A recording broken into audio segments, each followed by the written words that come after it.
All right. Hello, my name is Kanova, and this is my 2020 bullet journal.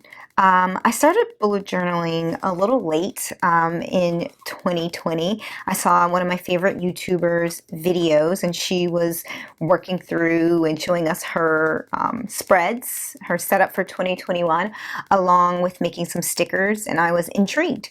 She suggested a few YouTubers we should check out, and also talked a little bit about the original system. I watched those other YouTubers, and both of them suggested that and I in particular, but the audience, check out Writer Carol's system.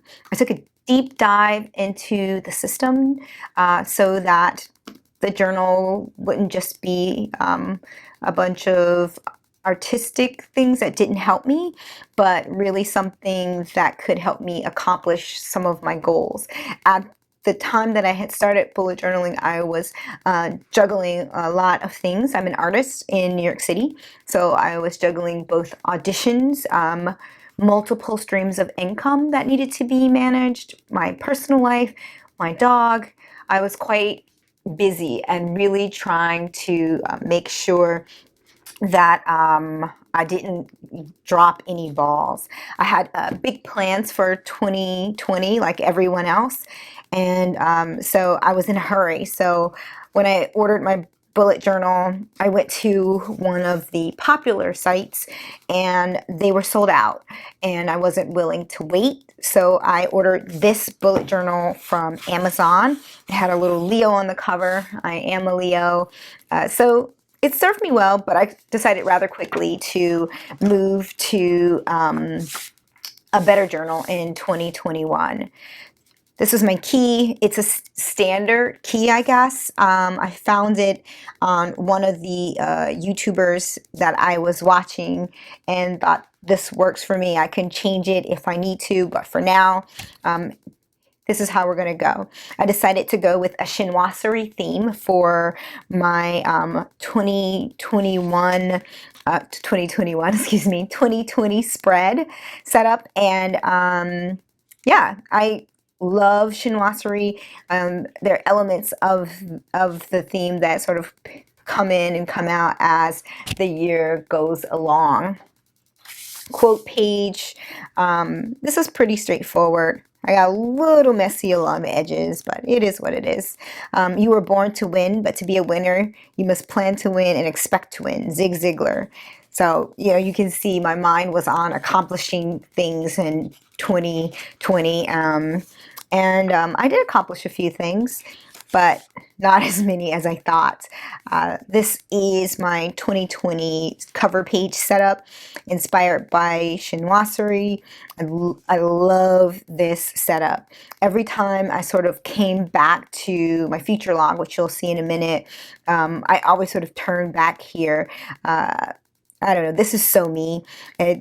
It's all the things I love about chinoiserie, but it's also thematically about this sort of yin yang and balance of things. And so I was very happy with this, especially being the first real spread that I set up.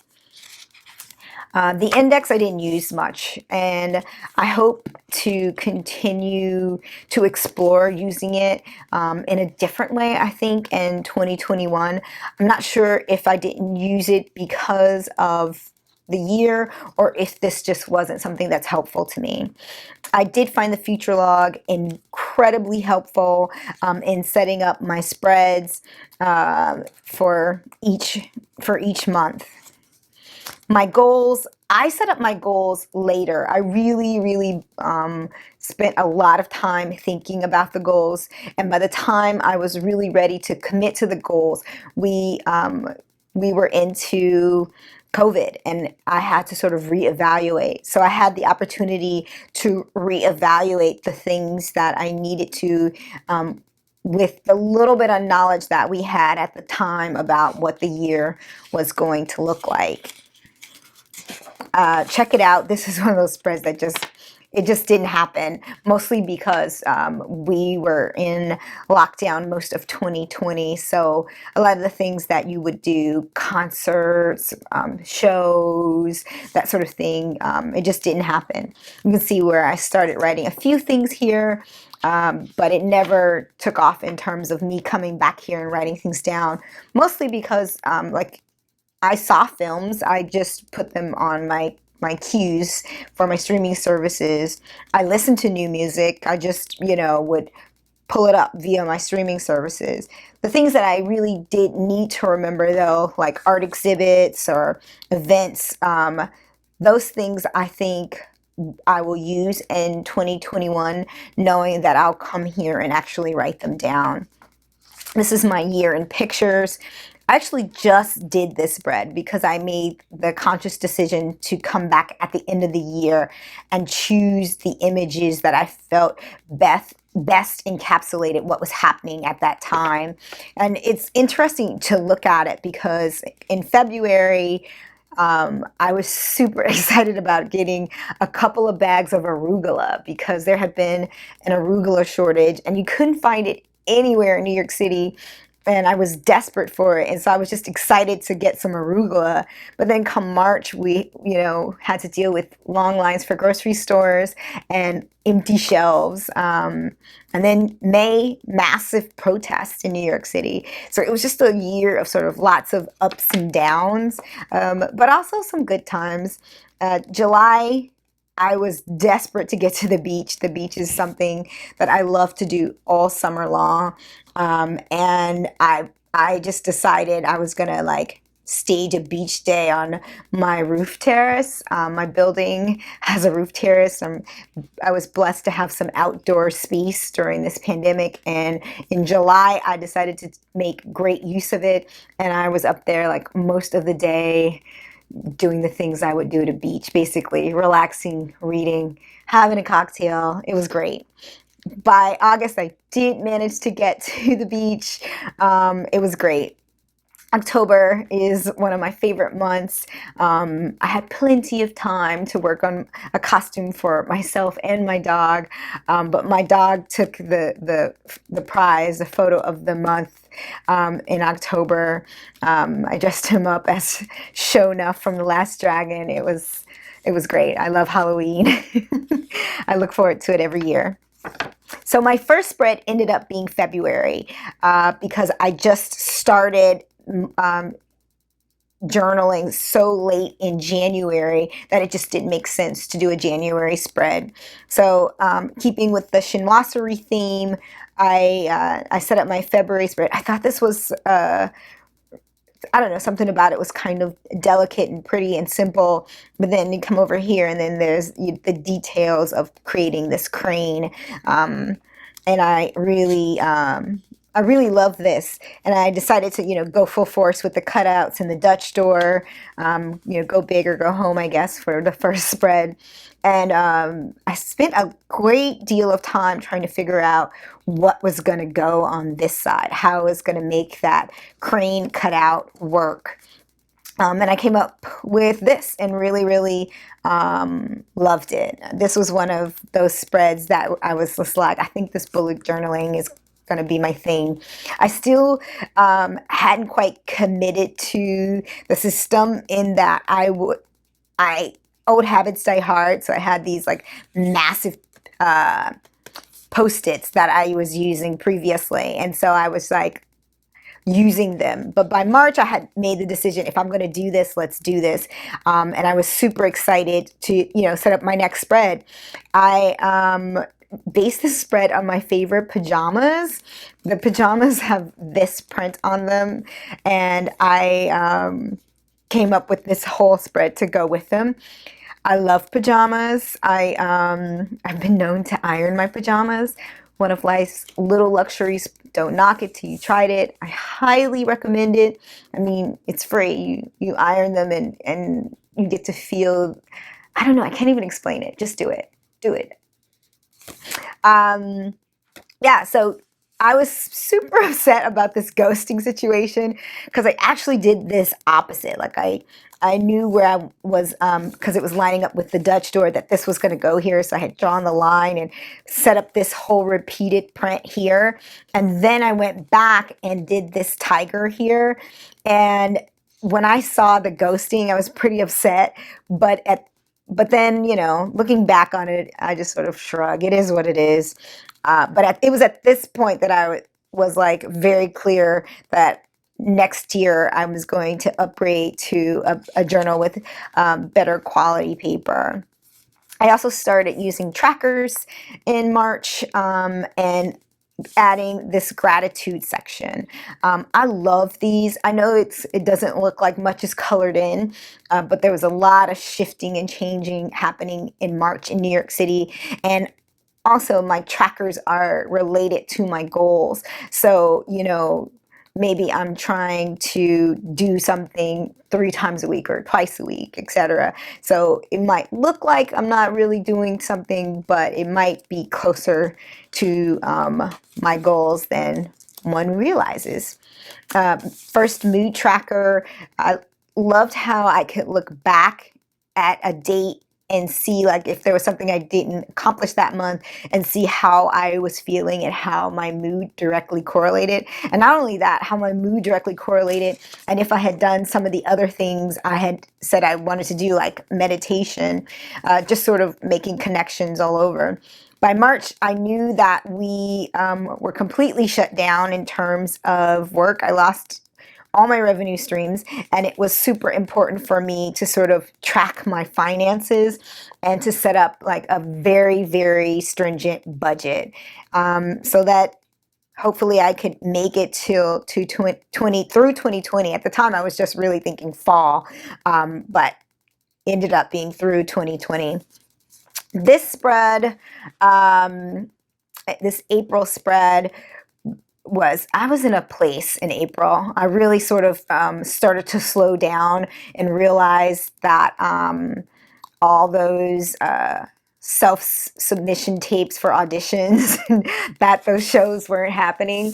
And it was probably a better idea to sort of figure out what was next.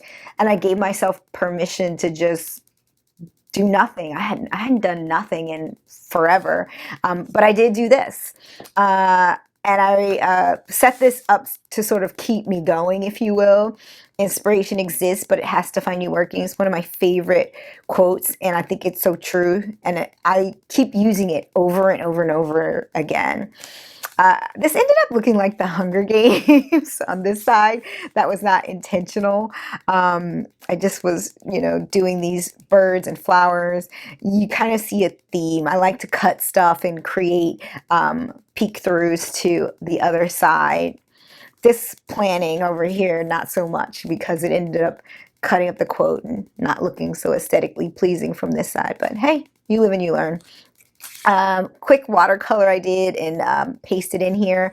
I sort of quickly learned that trying to paint or do anything with water on these journal pages was not the best idea. Same calendar setup. And then I love doing these watercolors. I did them for each week with quotes to sort of motivate me. And each of them were, I don't know, just so different. I really enjoyed doing these little watercolors, almost like bookmarks. I guess if they weren't pasted in here, they could be used as bookmarks. And this mood tracker, man, I knew when I set it up that I really loved it. The only thing I hate is that by the time we got, it looks like March 19th, April 19th, excuse me, that's when I sort of gave up the ghost on really being productive and pushing forward. And I was just like zoning out for a while. So it never got finished. I did not pick up my bullet journal again until September. I put a lot of work into my spreads. I enjoyed it, but I put a lot of work into it, and I just didn't know. I didn't need the journal to keep myself organized because most of the activities I was doing were fairly simple and straightforward. So I came to September, and it was all about sort of restarting. And I just started small. I created this simple spread with my initial K and some flowers, and this is probably the original thing I did. I did this like writing out my whole entire name in my journals in my journals, in my agendas of everything from as long as I can remember in cursive, just over and over and over again. Someone actually thought a long time ago that I like made them and stuck them in there. I'm like, no, I actually was just handwriting my name over and over again. In September, I started writing down when things were due financially, just so I could track and make sure that, and just know when things were going out and also just when things were coming in. I put the whole month on 2 pages. I just didn't need all the space. Aesthetically, it looked really great, but I was just like, it just wasn't necessary to have all the space. And this is really all the space I needed. You can see this is a full week in this box, and I didn't even use all the space. By October, though, I was back into, I was back to myself, I guess you could say. And I did this theme for October based on Edgar Allan Poe's The Raven. Junior high, I had a teacher who challenged us to learn all 18 stanzas. I did. I don't remember all the stanzas, but the poem really stuck with me. I created this spread with the doors, and they open up to this painting of ravens flying all over. Again, the idea of peeking through to other things. I kept it going on this side, and then I did this painting and then pasted it in here. I started experimenting with like ripping paper, just a lot of doing different things, writing out the poem a little bit here. And then I created this mirror. This was just, a random idea that I came up with.